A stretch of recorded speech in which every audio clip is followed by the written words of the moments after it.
I was supposed to join college that same year in May. Okay. So in January we had gone to Shanzu TTC ile niko Mombasa. Ilikuwa ni join Shanzu in May. Okay. So imagine in January tumeenda tumechukua papers, we started preparing and everything. And then in February and then in February I became pregnant. Hello Team Star J, I hope mko salama. Welcome back to my YouTube channel. First, acha nianze kusema asanteni sana for showing me a lot of love from the previous video. Mungu awabariki sana for the comments. Thank you so for sharing. And today guys, we have another story from a very young and a beautiful woman. Karibu sana. Asante. Na pia tungetaka kujua unaitwa nani? My name is Naomi Wangoi. Naomi? Yes. Unaishi wapi? Naishi Kamulu. Na pia Naomi pia tungetaka kuuliza tu like growing up ilikuwaje? I grew up in South B. Okay. Yes, I went to public school in primary school. And then went to high school in Kirinyaga. Yes. And at that period kulikuwa na challenges ama maisha ilikuwa tu poa? Okay. From middle class. So kuna times kulikuwa low and other times kulikuwa sawa. So ulimaliza shule umesema Kirinyaga? Kirinyaga High School. Okay, so in that time mlikuwa mnaishi Nairobi ama? Tulikuwa bado Nairobi. Yes, my parents moved to Nakuru after all of us now are grown. Tumemaliza mpaka college. Okay. Yeah. And obvious because of the name of the show, Young Parenting. Watu wangetaka kujua Naomi alipata mtoi at what age? Okay.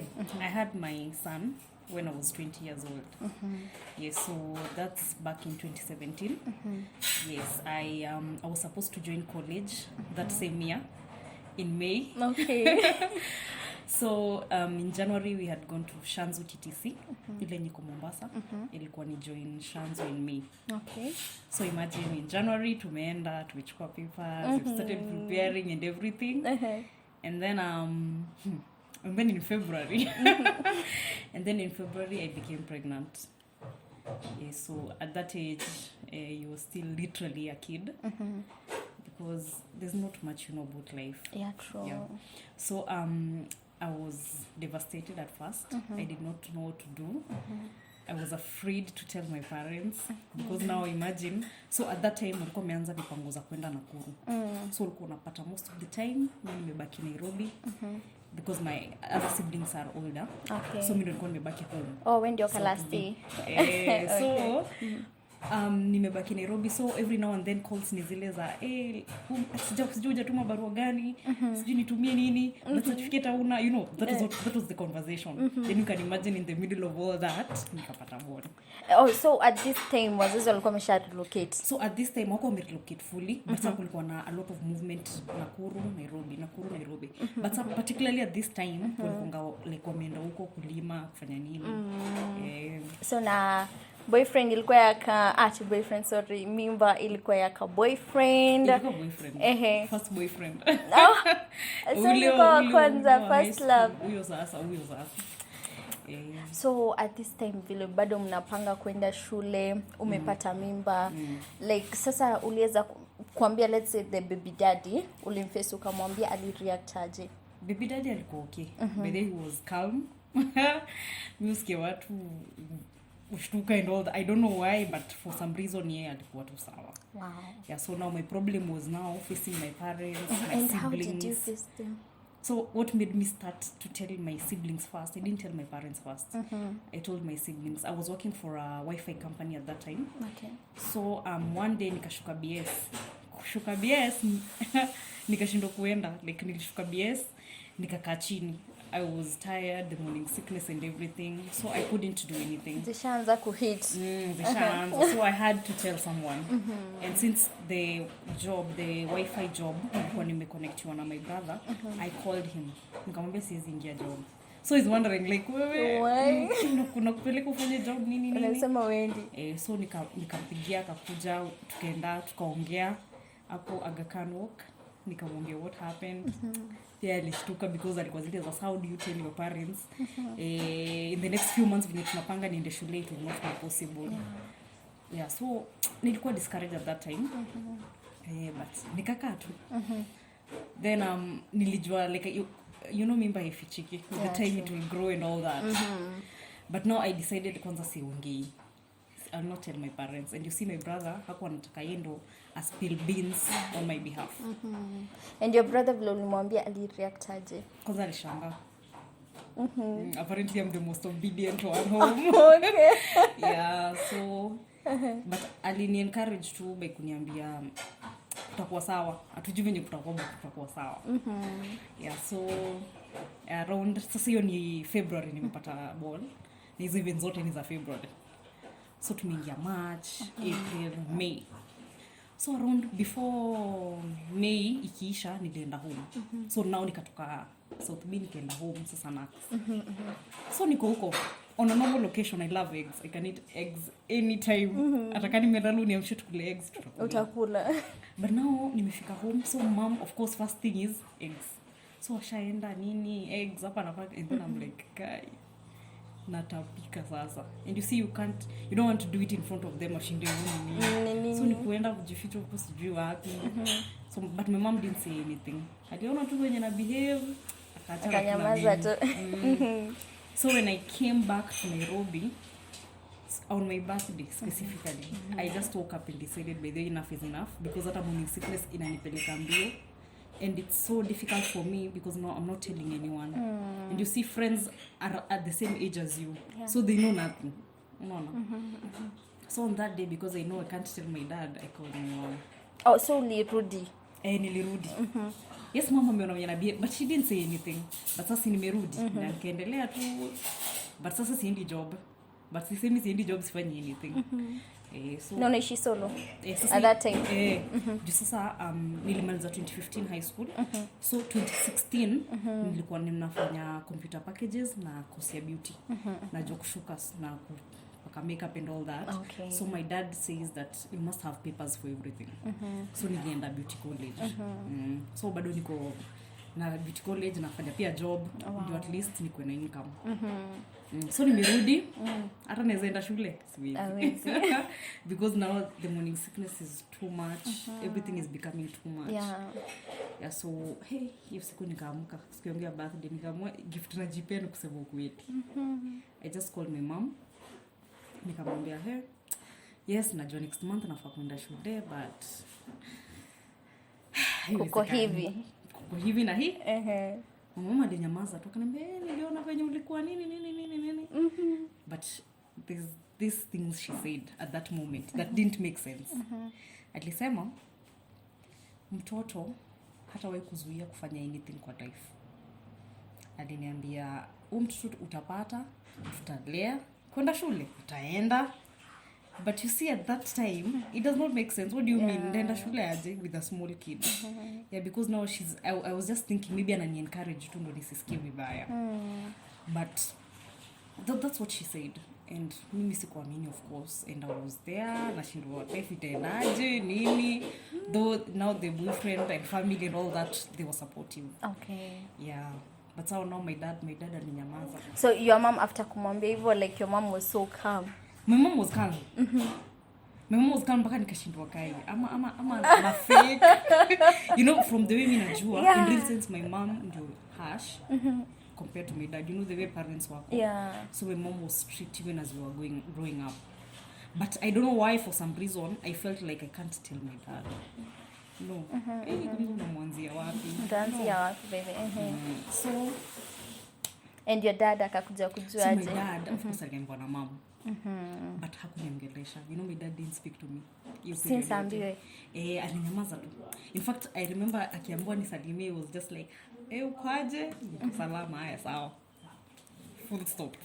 Hivyo tu. I was sure I disappointed him. Yeah. So after that sasa vile wameambiwa wewe uko Nairobi bado still uko tu kwa nyumba.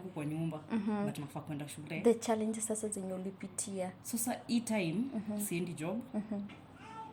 My brothers walikuwa here and there watanitumia pesa. But you see now literally hakuna kitu nyingine kusaidia at that time. Because with morning sickness everything is bad mpaka maji. You know when you drink water you still feel bad. the actual help that you need is maybe somebody being there with you. Yeah, and so at that time it happened because one brother was in campus, mwingine alikuwa already ashapata familia yake, so unaona kuna mtu ata sacrifice mambo yake akuje juu yangu. So I think ilikuwa a low time just being alone and going through something you've never gone through and you know nothing about. Yeah, si challenge ilikuwa mingi sana. Ilikuwa mingi. So na hiyo time ya kupata deliver your baby bado ulikuwa na stay alone ama ulirudi nyumbani? By the time sasa niko almost kupata mtoto, my brother again my big brother alikuwa na job Mlolongo, so ilikuwa shop ni depo ya mtwaje selector mkate na Mount Kenya maziwa. So akaniambia I go and work there, bora ni ensure the business is running, all profits ni zangu. I just ensure the business is running. So akanifundisha, he took some time kuja kunifundisha how I should run the thing, ni ensure mkate zimekuwa supplied here and there, hizo my sub and everything. So I started working there. So na work, profits, nina buy vitu za mtoto, 1 to 3, and then I had friends, those supportive friends who were there. Mnaenda mnabuy vitu, mnapack bag ya mtoto and all that. So yeah. And at this time bado najua bado ulitueleza hapo mbele like baby daddy was still helping. He was still there. So aliweza kununua nguo za mtoto. Au kwa na shida? Hiyo period haikuwa na shida.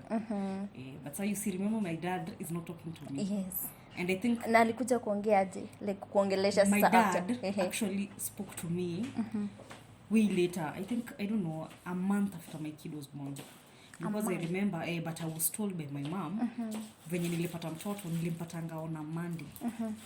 On a Sunday saa 6 usiku. See, they call it a Monday. Yeah. So I was told by my mom akiomba in the morning he thanked God for that kid, the safe delivery and all that. Yeah, but remember hajaniongelesha. I was still disappointed. Still na kama ananiongelesha vile mwaniongeleshi saa hiyo. So Naomi, ulienda ilikuwa CS vile kupata mtoi CS ama ulienda normal? Ulienda normal. But there's something interesting about God that really amazes me up to today. So you see, at that age, in real sense, you're supposed to, a woman is fully matured and has the 100% capacity to give birth to a child vizuri akiwa 21. That's 21. What science is. Okay. Wacha mambo yetu. Yes, kwa najua. But now, when I went to hospital, I remember the doctors waliniambia hapo clinic za mwisho hapo 8 months. They said, wewe kwanza wewe ni mdogo sana. Ati mtoto kwanza, you will not be able to push the baby. You will not, nilikuwa ni mdogo sana. I was discouraged. So first thing, since you're in the technology era, ni kwenda Google. How does CS inaendaje? What happens after CS? And you can imagine the devastation. You don't really know exactly what it is. But just judging from the comments and everything that people watu wameandika, you just feel discouraged. So I remember calling my mom, nikimwambia, but then nimeambiwa mtoto ni breech. There's no way within the next 1 month atatan kichwa. So there's no way it can be a normal delivery. Hey, my mom just laughed fast. And you know what she said? On that day, doctors do nothing. That day it's you and your God. Yeah, true. There's nothing big that a doctor will do. That's why kitambo watu walikuwa nazalishwa na midwives huko kwa village. And still those kids are okay. Yeah, true. Yeah, so that day it's all about God. Just pray for the day, pray for your kid, and everything will be fine. Yeah, true. Yeah, so mimi ndo hiyo na maombi and everything, and she was also praying for me every day, and I ukwaje. Yeah, and on that day, because God is God, everything went well and I had a normal delivery. Wow. Yeah, and I was telling God before that time that if he gives me that kid, a normal delivery, I'll always be grateful. Because men called it impossible. Yeah, but with him, all is possible. Yeah, true. So after kupata mtoi wako ulifeel aje? Like seeing him, ilikuwa him ama hata tukua tumeuliza. Ni him. I was so happy. Yeah, I don't know. A kid is a blessing. Yeah, true. Whatever the time. Yeah. Whatever. You know, ukisikiza when you listen to my friends at that time kutoka zile za mimi nataka nisome ndio nikimaliza nipate mtoto sijui niolewe like you have an order of events of how life should flow but life haina manual. Yeah, true. And when that kid comes when you're 16 when you're 10 when you're what, there's a reason. Yeah, true. Yeah, and God ndio huko amepanga life yako venye itakuwa. Yeah, so if he planned that you to have there's a reason. Yeah, there's a reason. Yeah, so after kupata mtoi sasa hapa ndio dad aliongea. Umesema so after 1 month mtoto mamangu ananiambia hey your dad thank like but mimi aniongeleshi. Yes, but then again also mama alikuja akanisaidia okay mimi ni last born. I've never been close to a small child. So mom ndiye alikuja anionyeshe kusijui kufua kunini kila kitu ashikwe aje afanye nini. And this time ulirudi home ama sijarudi home huko sasa Mlolongo kwa ile solo bado still. So mom came for around 3 weeks nikanae kinionyesha hizo vitu zote and all that alafu akaenda. Then I think after ndo sasa my dad called na kijana kwa aje no. Wow. Yeah. So na pia dad sasa ndio akaanza kuongea na wewe. Yeah. So na at this time bado ulikuwa naishi peke yako. Wow. And now we are in August. So remember I was supposed to go to a TTC. So my dad calls me in August and he tells me before anipigie mama alikuwa amenipigia kama the previous night. Akaniambia hey you know your dad is going to call you. Na atakuuliza kama unataka kwenda wapi shule. And I was like kwenda shule tena na mtoto mwambie wewe wataka mambo ya mtoto ukiuliza kama unataka kwenda shule sema unataka kwenda shule because he's going to give you a choice between going to get married which is okay because we can't dispute anything you're still over 18 but or you go to school and if you're going to school mtoto kuja kae home tutamlea you go to school. Nashindwa watu ama wanamcheza. So the next day my dad called akaniambia kuja home nini we need to discuss something so I went home. So akanipea the choices as mama had said. And akaniambia I can leave the kid at home and go to school and still make something for myself. Wow. Yeah, and from there if the relationship is meant to be itaendelea tu. By the way. Yeah, so like just go to school because remember at that time the boyfriend was in campus sijui third year. So unaona yeye anamaliza masomo. So wako like mbona utaki kusoma ati nini juu ya mtoto nini no. So I left my kid at home. Alikuwa how old? Alikuwa 9 months. Juu nilienda shule September. So first of all niko shocked juu nimeambiwa nimefika home nikaambiwa kwanza muache uende ukatafute shule yenye unataka kuenda. So niko like shule gani? Niambia wewe utafute shule yenye unataka kuenda. Any school. Wow. You see back then nilikuwa nataka kwenda Shanzu, you know, Mombasa ni. But now sikuwa na hiyo. I don't know ishatoka. But nikakuja so my big brother again tukaenda huko Thika. Kuna shule inaitwa Kilimambogo Teachers College. Okay. Yeah, so tukafika huko. So nizeleza kumuuliza naweza ingia shule wako like people walisha apply washapewa barua washani like there's no place for you. Tukaongelesha tumetoka Nakuru nini and then they listened and by God's grace nikaingia nikasoma. Wow. Nikamaliza. Wow, and at this moment na imagine like the bond yenye ulikuwa na mtoi.